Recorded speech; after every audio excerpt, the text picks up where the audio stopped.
Aouzubillahi minash-shaytanir rajim, bismillahir-rahmanir-rahim, paix et salut sur le prophète Mohammed ainsi que sur sa famille et ses compagnons. Aujourd'hui, on va parler des sacrifices, voilà, des sacrifices de moutons. Pourquoi tuer un mouton blanc, sacrifier un mouton de couleur, un mouton noir, un mouton tacheté? Pourquoi faire le sacrifice de lait? Pourquoi faire le sacrifice de dattes, de pain, des choses comme ça? Pourquoi est-ce que ces choses reviennent dans le maraboutisme, dans la mystique et dans toutes les mystiques? Pourquoi est-ce que c'est important d'accompagner son travail de zikr, quand on fait des travails mystiques, d'accompagner les zikrs, toujours d'aumône, toujours de sacrifice? Voilà, on va parler de ça aujourd'hui et je vais donner quelques indications sur les mystères autour des couleurs autour des couleurs dans les animaux, etc.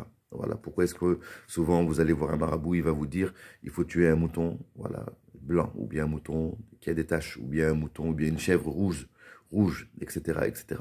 Voilà, d'où ça vient tout ça? D'où ça vient et c'est quoi l'efficacité de tout ça? On va parler de ça, Inch'Allah. Voilà, donc pour ceux qui ne me connaissent pas, mon nom c'est Koli Cherif Keita, je suis donc affilié à une grande confrérie soufie qui est la Tidjania, je suis Mokadam aussi. Et aussi, je suis coach, donc mon travail à côté, c'est coach. Donc ceux qui veulent des consultations, qu'on regarde avec la clairvoyance, l'intuition, qu'on fasse le istikhara pour vos problèmes personnels. Si vous avez des questions, besoin de guidance, besoin d'accompagnement, contactez-moi. Voilà, il y a mon numéro dans la description. Ceux qui veulent aussi faire la Omra aussi, nous avons une agence aussi qui fait ça. Voilà, donc contactez-moi si cela vous intéresse. Parfait. Donc, sans plus tarder, on va commencer, voilà, à parler de ça. Donc déjà, les sacrifices, il faut savoir que notre sunna, dans l'islam, ça fait partie de notre sunna. Voilà. Lorsque on fait un baptême, donc il y a le baptême d'un garçon ou d'une fille, on tue un animal. Voilà. Au moment du baptême, on fait un sacrifice d'un animal. Ce n'est pas pour rien. Voilà. Quand aussi on fait un mariage, il est de bon goût de tuer un animal aussi, voilà, et de préparer la viande et de distribuer la viande, voilà, de faire un repas de fête, voilà, quand on fait un mariage, quand on célèbre quelque chose, c'est pas par hasard. La tabaski, voilà, quand il y a la tabaski, vous voyez la grande fête de tabaski, on tue un mouton, voilà, c'est pas un hasard, voilà, c'est pas un hasard, on fait pas ça pour rien, on fait pas ça pour manger la viande seulement, voilà, il y a une grande symbolique mystique, voilà, derrière le sacrifice d'un animal. Voilà. Donc le sacrifice d'un animal, les meilleurs sacrifices, c'est les sacrifices qui sont faits avec le nom d'Allah. Voilà.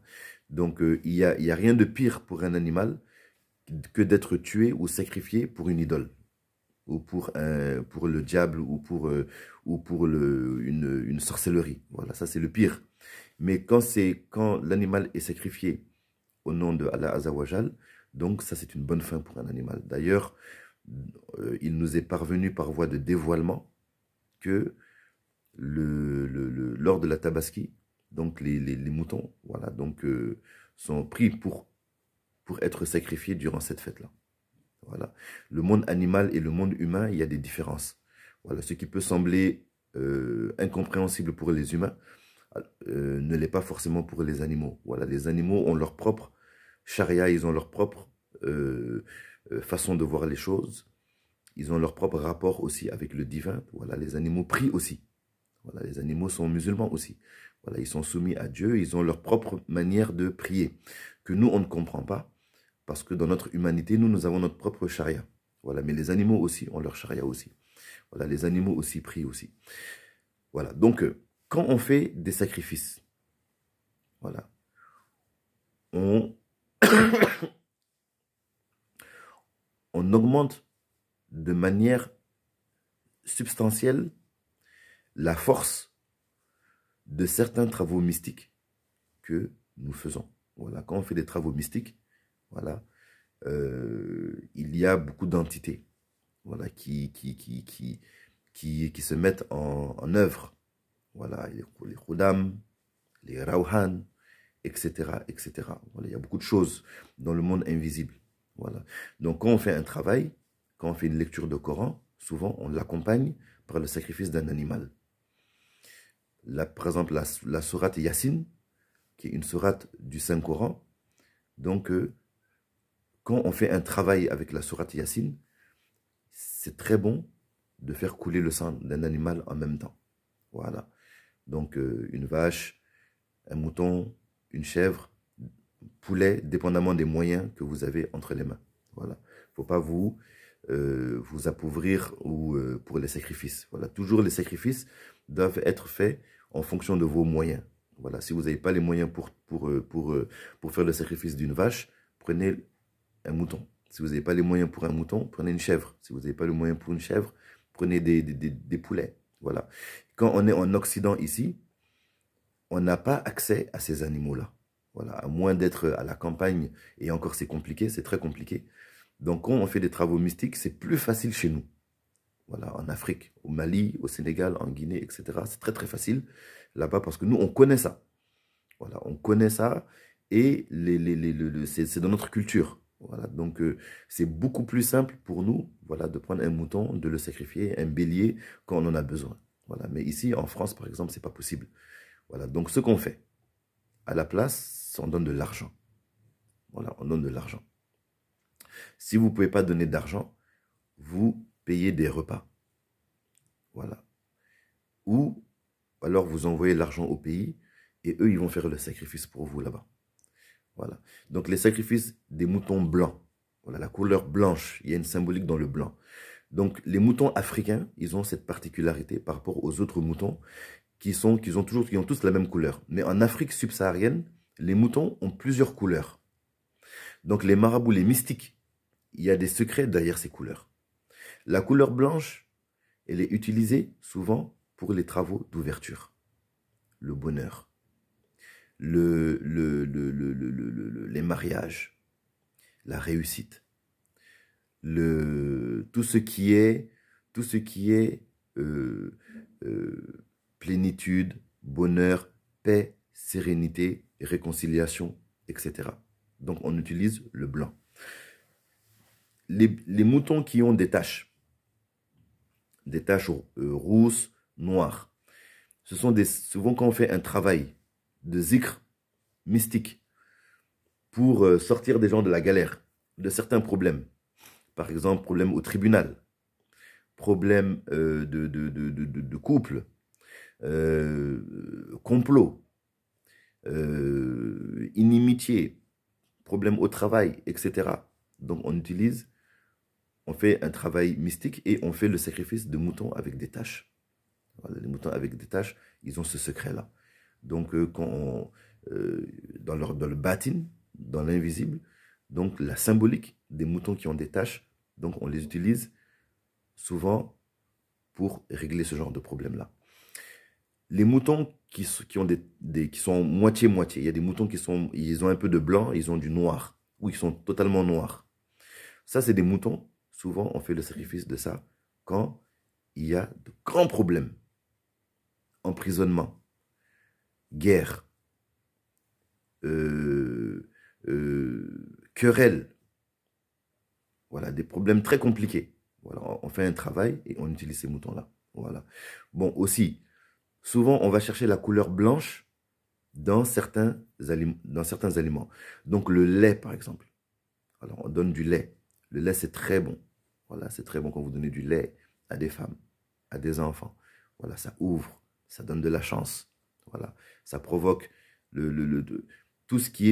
quand on veut de la chance régulièrement dans les affaires. Voilà, ayez l'habitude de faire ça. C'est très bon. Voilà, de le faire, de donner des galettes, des friandises aux enfants. Ça, c'est très bon aussi, surtout pour ceux qui font des doigts ou pour avoir des enfants. Voilà, c'est très bon de faire ça. Le riz, vous savez, le riz à la couleur blanche. Voilà, le sucre, c'est sucré, c'est blanc. Voilà, donc on utilise ça. Souvent, ça sort dans le istikhara. Ça sort dans le istikhara comme solution pour régler tel ou tel problème que vous avez. Voilà. Souvent, quels que soient les sacrifices que vous faites, il y a toujours un effet positif pour vous. Soit ça enlève un problème, soit ça amène une opportunité de bonheur. Toujours, ça fait la même chose. Voilà. Et avoir l'habitude d'implémenter dans sa vie des aumônes, c'est extrêmement positif de le faire. Ayez l'habitude d'implémenter des aumônes dans votre vie. Ça vous protège et ça vous donne de la chance. Un exemple d'aumône que vous pouvez implémenter, c'est par exemple, chaque vendredi, de donner du lait à la mosquée, ou d'acheter des dattes et de déposer les dattes à la mosquée, ou du pain, ou de faire à manger pour des gens chaque semaine, ou chaque mois, de tuer un mouton au pays et de distribuer la viande à des musulmans, ou à des personnes qui sont dans le besoin, ou de prendre une partie de votre salaire, même si c'est 50 euros, 100 euros, 30 euros, et de distribuer aux gens qui en ont besoin. Vous ne pouvez pas imaginer à quel point c'est bon pour vous. Vous ne pouvez pas imaginer. Le prophète Mohammed sallam a dit, éloignez-vous de l'enfer, même avec une moitié de date. Voilà, même une moitié de date. On ne néglige rien. On ne néglige rien. Voilà, pour le bonheur dans ce monde et dans l'autre monde, on ne néglige rien. Voilà. Combien de gens ont eu des grandes opportunités, des grands bonheurs pour un morceau de pain qu'ils ont donné, pour une pièce de monnaie qu'ils ont donnée, pour un parent, pour qu'ils ont payé comment on appelle, des médicaments, etc. Ne soyez pas pingres. Voilà, ne soyez pas pingres. Donnez, donnez, donnez, donnez. C'est très bon pour vous. Quand on donne, on ne demande pas non plus de se mettre en difficulté. Voilà, mais donnez un peu, régulièrement. C'est très bon. C'est très, très bon. Et quand vous avez des choses que vous voulez, mystiquement, vous faites un travail de zikr. Voilà, de zikr. Si le zikr, bon, ça c'est du maraboutisme. Donc, vous prenez par exemple, vous allez réciter, je ne sais pas, c'est un exemple que je donne, 12 000 Bismillah ar-Rahman ar-Rahim pour régler tel problème. Voilà, à la fin, faites toujours une aumône. Voilà, faites toujours un sacrifice qui accompagne ça. Souvent, le sacrifice, on vous le montre. On peut vous le montrer en rêve. On peut vous le montrer en vision. Ou on peut vous le montrer par inspiration seulement. Voilà. Donc, après le 12 000, je donne un exemple. Après le zikr de 12 000 basmala, par exemple, pour régler tel grand problème, vous êtes inspiré de donner du pain. Donc, faites confiance à cette inspiration. Allez acheter du pain et distribuer le pain. Voilà. Vous voulez telle chose. Vous allez vous réveiller la nuit pour faire 2 rakas, lire le Coran ou lire la sourate Yassine 70 fois, etc. Après, vous donnez un petit 150 € au pays, il tue un mouton. Voilà, pour ce que vous venez de faire. Et vous distribuez la viande aux pauvres. Ça va être exaucé. On va vous exaucer. On va vous donner beaucoup de force. Voilà. Les aumônes sont toujours acceptés. Les sacrifices sont toujours acceptés. Vous voyez, même un non-musulman, même les non-musulmans, ce n'est pas une question d'islam seulement, même un non-musulman qui fait du bien, qui fait des aumônes, qui fait des trucs, toujours, Dieu il accepte toujours le bien. Voilà, quand tu es bienfaisant, Dieu il accepte. Voilà. Maintenant, si tu crois en lui, dans l'au-delà, ça c'est autre chose. Mais quand tu es bienfaisant, Allah il te donne toujours du bien. Voilà, même si tu es un bienfaisant, mais tu es un vrai kafr, Dieu te donne du bien, tout le temps. Soit il te donne une longue santé, une très bonne santé, soit il te donne une longue vie, ou bien il protège tes enfants, ou bien il te donne du travail, il te met à l'abri des soucis financiers, il te met à l'abri de tes ennemis. Tout ça à cause des petites choses que vous faites à côté, des petits bienfaits que vous faites à côté. Voilà, vous aidez des orphelins, voilà, vous prenez soin de vos parents, vous avez pitié des gens, de temps en temps, votre salaire, vous prenez un peu d'argent, vous aidez, vous dépannez quelqu'un ici. Ça là, vous ne savez pas à quel point ça va vous aider. Vous ne savez pas à quel point ça ouvre des portes fermées. Vous ne savez pas à quel point ça vous protège de beaucoup de malheurs. Voilà. Donc c'est très très bon. Donc comme je dis, les musulmans sont des mystiques qui s'ignorent. L'humain est un être qui ne se connaît pas. Tout ce que vous avez autour de vous est à votre disposition. Voilà, Allah Azawajal, Dieu, il a créé l'univers, il a mis à la disposition de l'être humain. Mais l'être humain, il ne s'en occupe pas. Voilà, il ne sait pas quoi en faire. Voilà. Tout ce que vous avez à disposition, tout ce que vous avez autour de vous, ce sont des bienfaits que Allah a mis à votre disposition. Dieu, il a mis ça à vos pieds pour que vous en fassiez quelque chose. Voilà. Vous avez un trop plein de vêtements. Prenez vos vêtements, donnez les vêtements qui sont vieux. Voilà. Ça aussi, ça vous protège aussi. Voilà. Donner des vêtements, ça protège. Parce que celui qui porte votre vêtement, il est préservé, sa nudité est préservée. Il est préservé de la honte d'être nu. Il est préservé de la honte d'avoir des habits en haillons. Donc il est sutra, il y a un sutra derrière ça. Il est préservé du soleil. Donc avec le vêtement que vous avez donné, Dieu, il vous donne la même chose. Donc comme vous avez préservé, vous avez protégé quelqu'un de la nudité, on va protéger vos défauts aussi. Voilà. Les défauts que vous avez là, les gens ne vont pas les connaître. C'est entre Dieu et vous. Pourquoi? Parce que vous avez donné des habits à un pauvre. Voilà. Donc Dieu, il vous récompense comme ça. Ah, à cause de cet habit-là, l'homme, il est, on ne peut pas voir qu'il est pauvre, parce que c'est des habits que lui-même n'aurait pas pu acheter, mais ça le sutra, sa condition sociale et la honte qu'il pourrait avoir en ayant des habits de pauvre, vous l'avez préservé de ça en lui donnant des habits qui sont quand même de bonne qualité. À cause de ça, Dieu, il va vous sutra aussi. Voilà. Même quand vous avez des problèmes, personne ne va être au courant. Voilà. Vous allez régler vos problèmes, personne ne va le voir que vous êtes dans la galère. Voilà. Tout va bien se passer pour vous. Quand les gens vous voient, ils disent non, ce gars-là, vraiment, il a Masha'Allah. Alors que vous êtes souvent dans des problèmes, mais Dieu vous sutra. Pourquoi? Parce que vous avez donné un habit à un pauvre. Vous voyez? Donc, chaque chose que vous donnez, Dieu vous donne quelque chose. Parce que vous ne pouvez pas donner quelque chose à quelqu'un sans que vous donnez quelque chose à vous-même. Parce que, Sinacha Ahmed Tijani, Radiallahu ta'ala anhu, rappelez-vous bien, il dit, la séparation entre nous et les autres est une illusion. Voilà. Quand on fait du bien à quelqu'un, on se fait du bien à soi-même, mais on ne comprend pas comment. Quand on fait du mal à quelqu'un, on se fait du mal à soi-même, mais on ne comprend pas comment, parce qu'il y a le voile de la séparation. On a l'impression que nous sommes des individus isolés les uns des autres, alors qu'en réalité, nous sommes tous connectés. Nous sommes tous un, mais d'une manière que l'intellect ne peut pas comprendre. Voilà. Nous sommes tous dans une forme d'unité, mais on ne comprend pas. Voilà. Donc, quand vous donnez à manger à quelqu'un, on va vous donner aussi. Vous avez rempli le ventre de quelqu'un, jamais vous allez être dans la galère. Vous avez dépanné quelqu'un, vous l'avez sorti de l'endettement. Dieu va vous regarder d'une manière différente.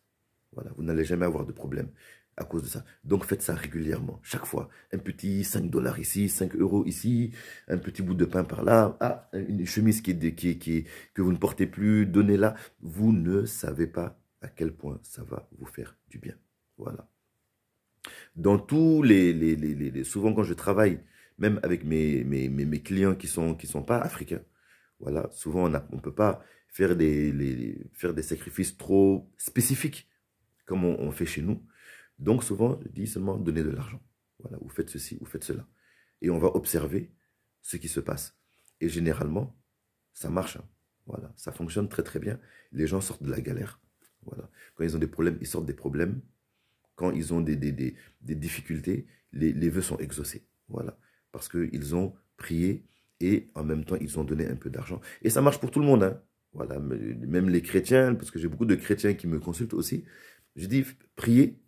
On fait telle chose, ok, on va adapter tel rituel, mais fais une prière du cœur et fais une aumône. Ils le font, on regarde 2 jours plus tard, paf, ça a changé. Voilà, Allah Azzawajal, il l'a accepté. Vous voyez un peu? Donc c'est ça. Donc vous avez entre les mains des trésors. Les habits que vous ne portez pas, ce sont des trésors. Ce jean que vous ne portez pas depuis 1 an, 2 ans, 5 ans, qui traîne dans votre armoire, donnez-le. Cette chemise que vous ne portez pas, donnez-la. Ce morceau de pain, donnez-le. Même si vous donnez ça à des pigeons, voilà, vous allez avoir quelque chose pour ça. Ce sont des trésors qui sont voilés. Ce sont des trésors pour vous. Ce sont vos chances, en fait, comme ça. Voilà, ce que vous avez autour de vous, mais vous ne savez pas à quoi ça sert, ce sont vos chances. Voilà, à vous de les activer ou de ne pas les activer. Voilà. Quand vous avez des pièces qui traînent, c'est votre chance. Voilà. Mais vous les négligez. Alors que si vous prenez ces mêmes pièces, vous les donnez, cette chance maintenant, elle vient dans votre vie maintenant. Donc tout ce que vous avez autour de vous, ce sont des trésors, mais à vous de les activer, à vous de les implémenter dans votre vie, de les traduire, voilà, de les convertir en chance pour vous. Voilà. Donc à vous de convertir tout ça. Donc vous voyez que les sacrifices sont très importants. Ça fait partie de notre mystique islamique, ça fait partie de notre sunna. Ça fait partie de ce qui accompagne l'humain aussi. Voilà. Donc on a l'aïeul du prophète Mohammed sallam, c'est Ismaël. On a racheté sa vie avec la vie d'un bélier. D'ailleurs, c'est ça qui est à la base de la tabaski, donc des sacrifices que nous fait à la tabaski. Donc c'est un grand symbole. Le prophète Mohammed sallam aussi, son père aussi, a été racheté aussi. Voilà, parce que ça c'est une histoire que je raconterai peut-être plus tard. Mais le père du prophète Mohammed sallam devait être aussi sacrifié aussi. Mais au lieu de le sacrifier, on a sacrifié des chameaux. Voilà, plusieurs dizaines et des dizaines et des dizaines de chameaux. Voilà, pour préserver sa vie. Vous voyez? Donc c'est pour ça que le prophète sallam, il disait aussi, il est le fils des deux sacrifiés. Voilà, parce que son père, radiallahu, donc Abdallah, donc devait être sacrifié, mais on a racheté sa vie avec des chameaux. Son aïeul aussi devait être sacrifié, le prophète Ismaël, mais on a racheté sa vie avec un bélier. C'est très important. Les sacrifices sont très importants. Donc implémentez ça dans votre vie. Voilà, surtout tous ceux qui sont intéressés par la mystique, qui veulent vraiment prendre soin de leur héritage spirituel, implémentez ça dans votre vie. Ok. Allez, Allahumma salli ala Sayyidina Muhammadin al-Fatihi lima ughliqa al-khatimi lima sabaqa nasiri al-haqq bil-haqq wal-hadi ila siratika al-mustaqim wa ala alihi haqqa qadrihi wa miqdarihi al-azim. Subhana rabbika rabbil izzati amma yasifun wa salamun ala al-mursalin walhamdulillahi rabbil alamin.